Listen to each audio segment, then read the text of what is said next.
Good evening, visitors. Welcome to the Australian War Memorial's last post ceremony. My name is Troy Clayton, and joining us today from the Royal Australian Navy is leading seaman Rebecca Newton. We warmly welcome the family of Gunner William John Town, whose story will be told shortly. We welcome the veterans who have served, those that are still serving, and the families that love and support them. The live stream of this ceremony is made possible by the Return and Services League of Australia and the RSL and Services Club Association. We welcome members who are watching the broadcast of this ceremony across Australia. During this evening's ceremony, wreaths will be laid at the base of the Pool of Reflection by family, visitors to the memorial, and students on behalf of St Joseph's School from Clare, South Australia. If you're able, please stand and join in singing the National Anthem.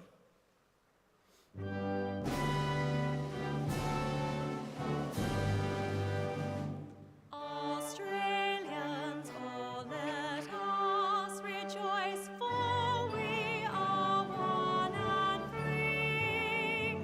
We've golden soil and wealth for toil. Our home is God by sea. Our land abounds in nature's gifts of beauty, rich and rare. In history's page, let every stage advance Australia fair. In joyful strains, then let us sing, advance Australia fair. Thank you. You may be seated.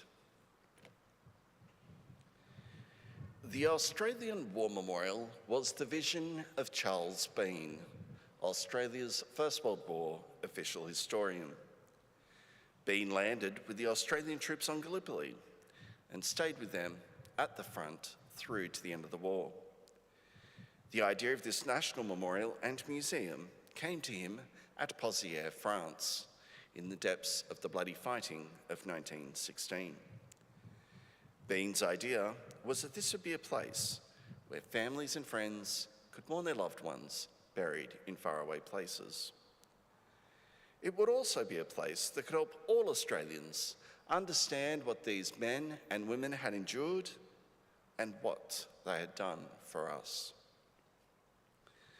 Bean's vision, to which we remain true, is best expressed as inscribed at the entrance to the memorial's galleries. Here is their spirit, in the heart of the land they loved, and here we guard the record which they themselves made.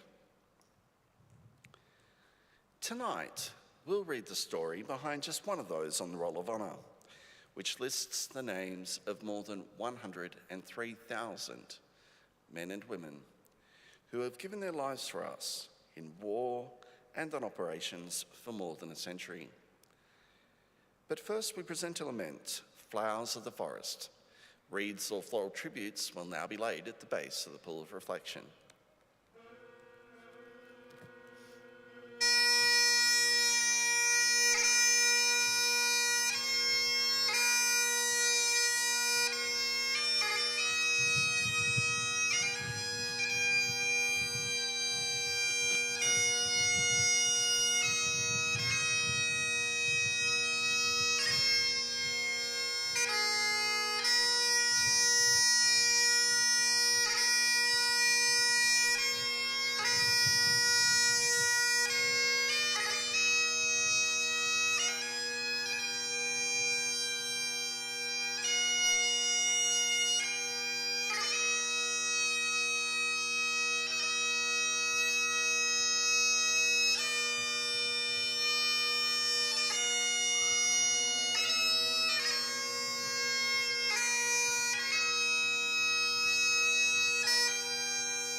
we remember and pay tribute to Gunner William John Town.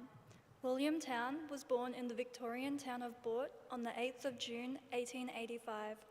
Known as Jack, he was one of 4 children born to William and Elizabeth Town.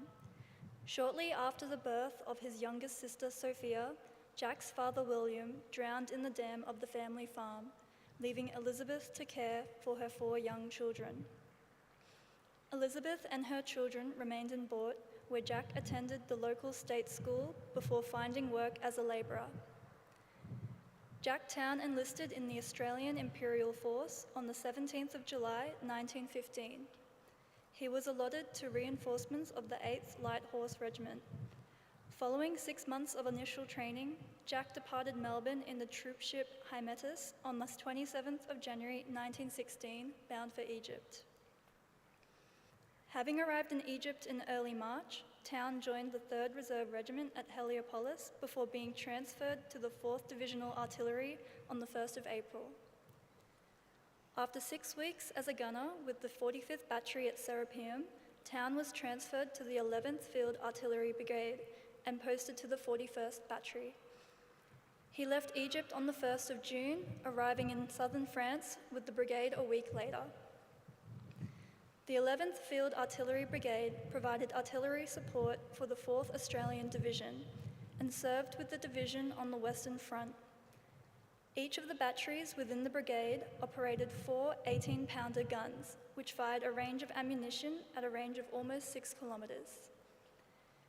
Initially based in northern France around Fleurbaix and Armentières, the brigade moved into Belgium in August before returning to France for the winter of 1916 and 1917.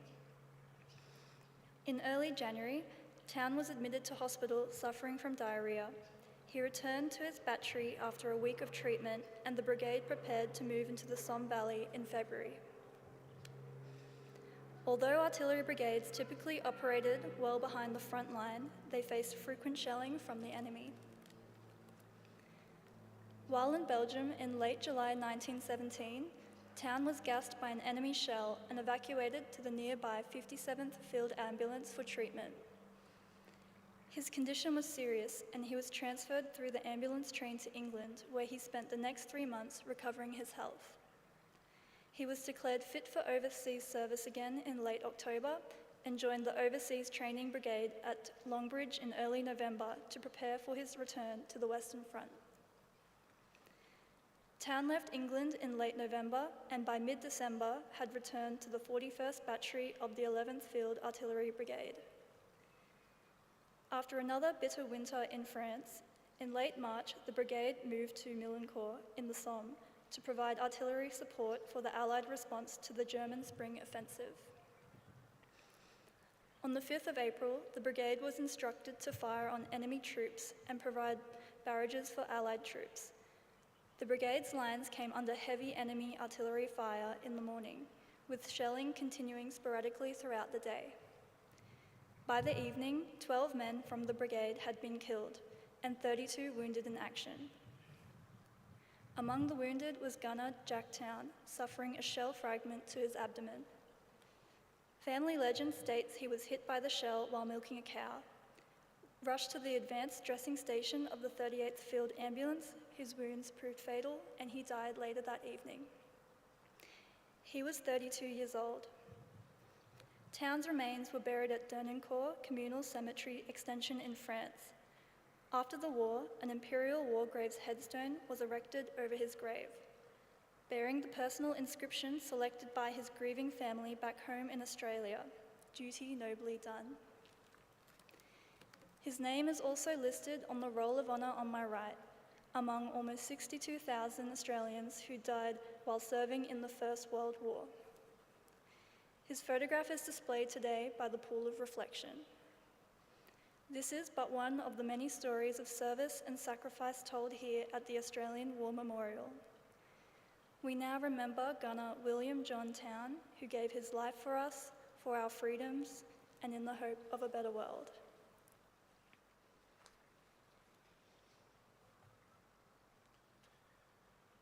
Please stand for the reading of the Ode and the sounding of the last post.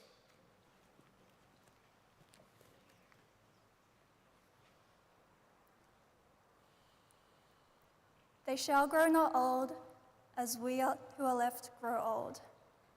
Age shall not weary them, nor the years condemn.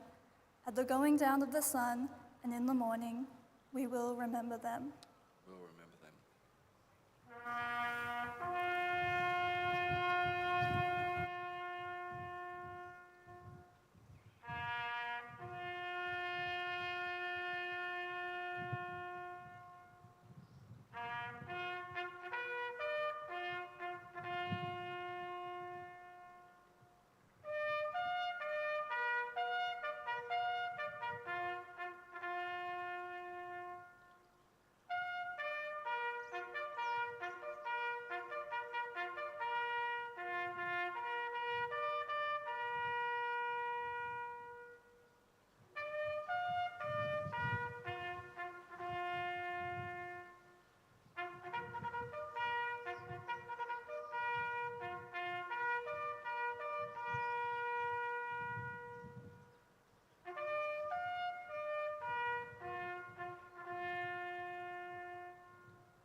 Lest we forget. Lest we forget.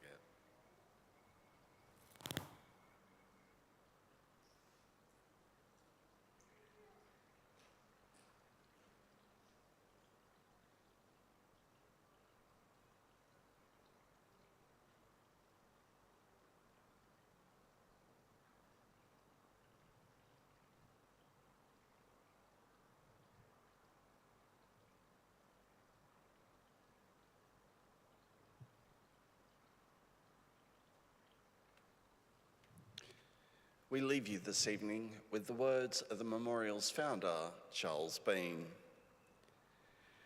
Many a man lying out there at Pozières or in the low scrub of Gallipoli, with his poor, tired senses barely working through the fever of his brain, has thought in his last moments, well, it's over.